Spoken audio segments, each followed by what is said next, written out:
Hello everybody on YouTube land, this is your boy, the NemsXLRA, coming at you live from high in the sky. And today I'm going to be showing you my top 10 favorite Yu-Gi-Oh! Monsters. Now just to clarify, these are all going to be monsters from the main deck. All cards from the extra deck are excluded. Those will be on separate lists in the future. And after the video, I would like if y'all would just give me a quick comment and maybe consider subscribing for more Yu-Gi-Oh! Action. So enough said, let's get this list started. So starting off our list, we've got at number 10, Slashy. Level 2, Water Aqua Monster with 0 in attack and defense. And this little bugger, his effect is that he can, when there's 3 of him, whether in the graveyard or banished combined, you can banish one of them to summon a level 5 or higher Sea Serpent monster. So yeah, everybody knows that I love myself some good tech cards, and this thing, it just never got the plays that it deserved, really. I mean, you just get 3 of these in the graveyard, and you get 3 level 5 or higher Sea Serpents, man. It's a great card. On top of that, look at it. It's a freaking Slurpee that's alive, and he's got like a little, he's got the lid as a little hat. He's adorable. So yeah, I just love this guy. So yes, number 10 is going to be a Slushy. Coming up at number 9, we've got Mega Rock Dragon, an Earth Rock monster with questionable attack and defense. This guy's effect is that you can special summon him by banishing rock monsters, and his attack and defense equals 700 times the number of monsters banished to summon him. This guy came out way a long time ago in Invincible Fortress as their boss monster, except it's not the boss monster this thing is, and I love this thing. I mean, it takes the whole concept of Rock's defensive to offensive deck to the whole new level. Just imagine this. The duel's been going on for about 10 turns. Your graveyard is full of rock monsters because you've been bombarding them for this past several turns, and your graveyard's full of rock monsters. Then you banish them all, summon this thing out. You got a monster that's 7,000 plus attack. It's beautiful. And let's say your opponent does get rid of it. That, in today's game, is unavoidable. It's sorry to say.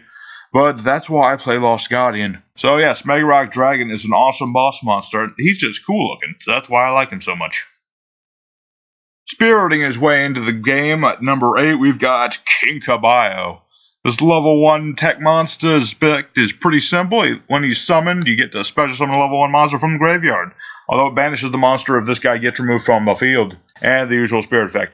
So yes, Kinkabio, the card that makes Kuriboh such an amazing deck. You know how much I love me some Kuribohs. And Kinkabio is, he's useful in not just Kuribohs, any deck that uses level 1 monsters. A fantastic little tech monster, not that useful on his own, but the possibilities are endless.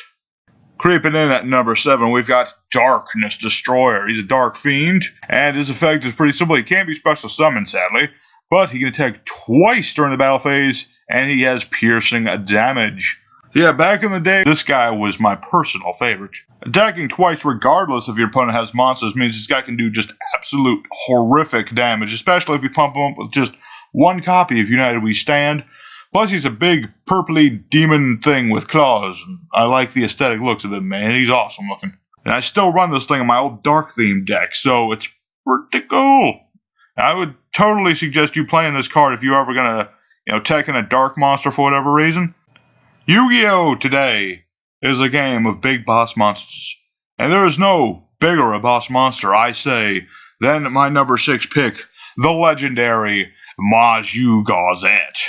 He's a Dark Fiend with no attack and defense, and he can't be normal summoner set, but you special summon him by attributing all your monsters, and then he gets all of their attack on the field, plus piercing damage.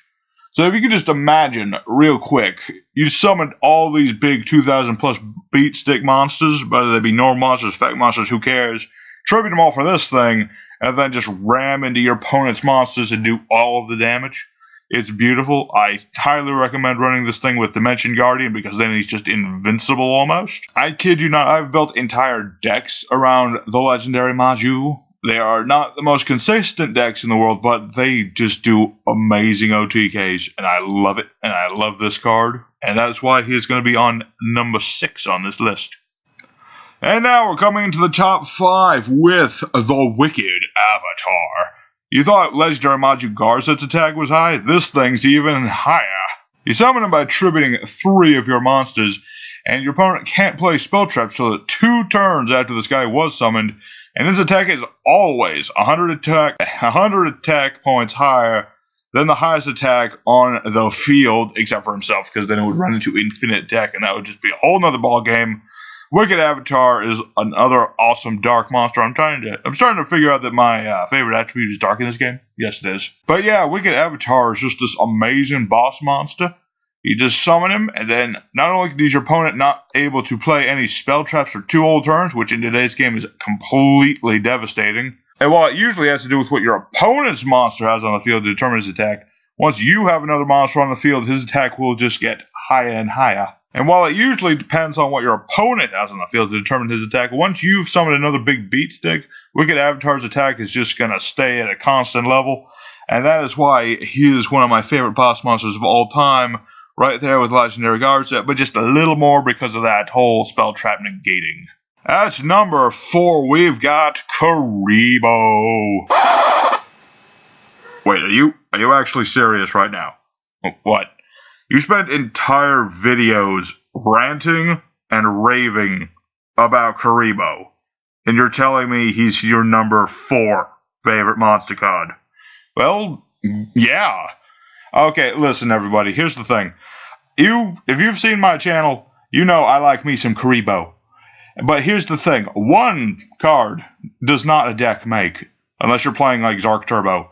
So here's the thing, I love Kuriboh, but on his own, he is not the whole deck.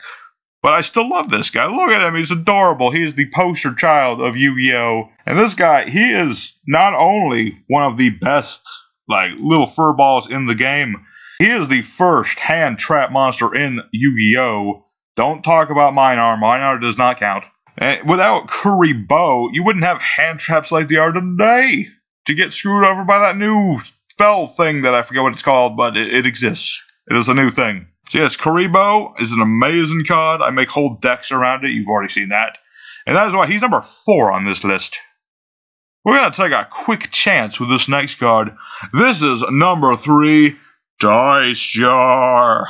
So yeah, this guy is level 3 light monster, and he's a flip monster, and both players must roll the 6-sided die until one player has a higher number than the other, and whoever loses will take 500 points of damage times the winner's roll, unless it's a 6, in which case it's 6,000 damage, and that's why I like this thing so much.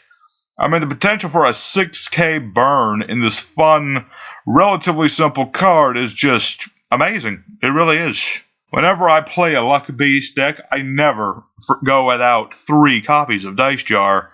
And even if, you don't win with it, it's just the fun way to take burn damage.